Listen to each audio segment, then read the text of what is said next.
On September 23, 2020, at exactly 11:15 a.m., the humid air inside an apartment in the Las Palmas neighborhood of Medellin smelled of stagnant dust and something far more pungent, the unmistakable sickly sweet scent of decomposition.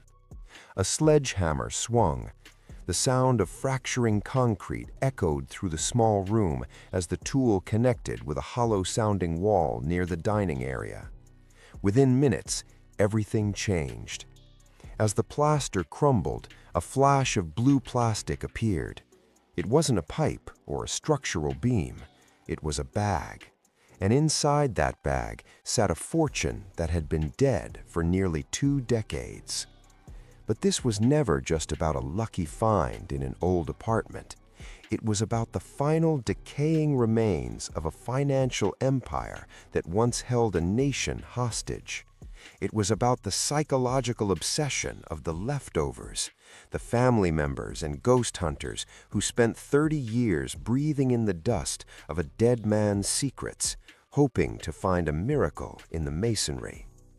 If you enjoy deep, real crime history told with clarity and facts, consider subscribing. We break down the stories behind the headlines. The architecture of the Caleta.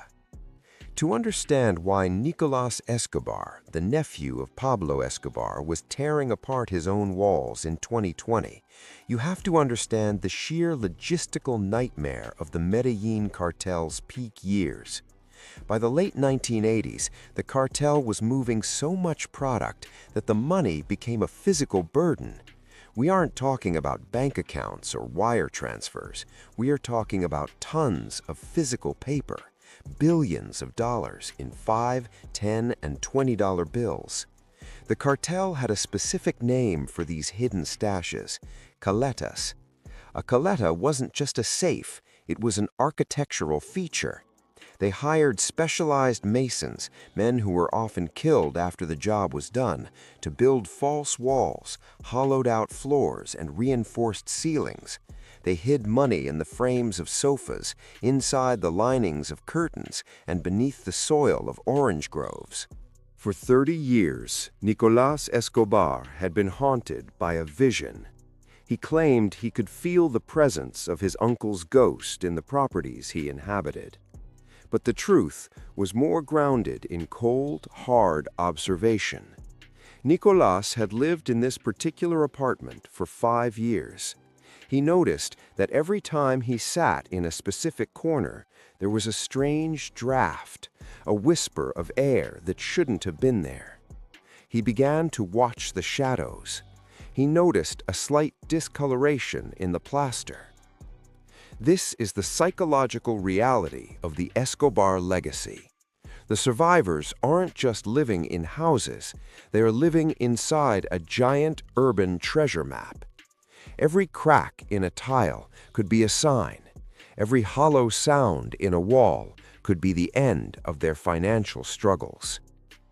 When Nicolás finally took the hammer to the wall, he wasn't just looking for money, he was looking for a conclusion. The discovery: $18 million in the dark. When the wall gave way, Nicolás found more than just the blue plastic bag. He found a typewriter, satellite phones, a gold pen, and a camera. These were the tools of a man who ran a global empire from the shadows. But the centerpiece was the cash. Approximately $18 million was stuffed into the cavity. In any other context, this would be a life-altering discovery. It would be enough to buy a fleet of private jets or a string of luxury hotels.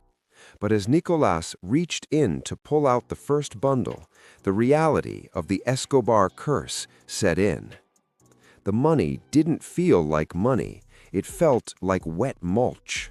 30 years of Colombian humidity, combined with the lack of ventilation inside the wall, had turned the bills into a biological hazard. The ink had run. The fibers of the cotton linen paper had begun to break down. The smell was so foul, a mix of chemical rot and organic decay, that Nicolas described it as 100 times worse than something dead. This is where the strategy of the cartel met its ultimate defeat: time. Pablo Escobar believed that his money was his shield. He believed that if he hid it well enough, it would always be there to fund a comeback or protect his children. But he underestimated the hunger of the earth. The rats had chewed through the plastic.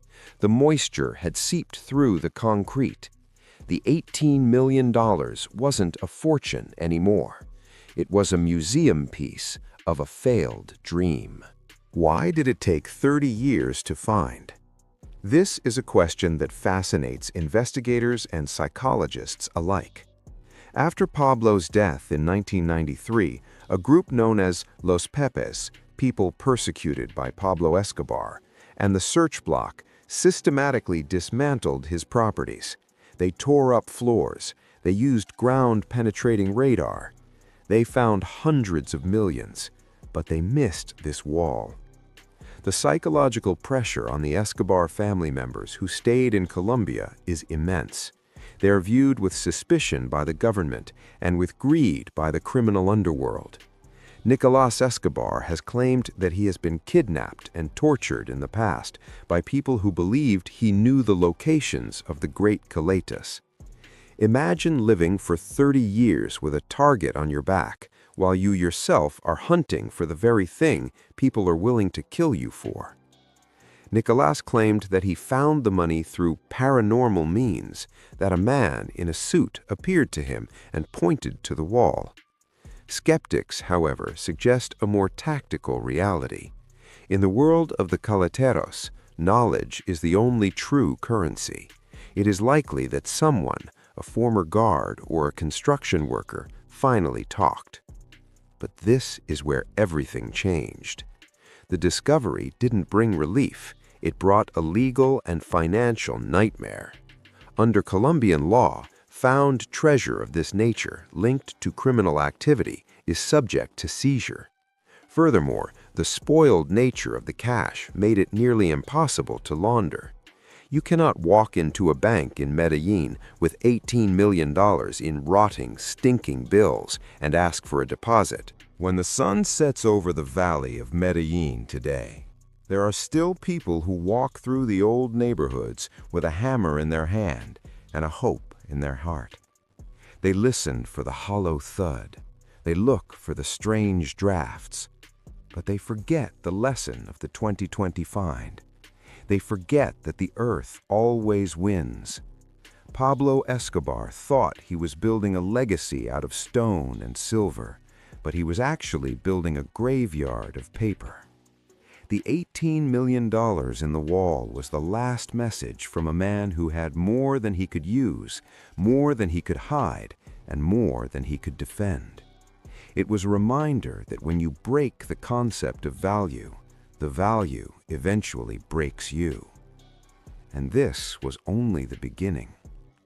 Because as the old walls of Medellin continued to crumble, we are realizing that the $18 million wasn't the biggest stash. There are rumors of the mother of all coletas, a stash so large it could crash the Colombian economy if found today. The search continues. The walls are still speaking. And the next move will change everything.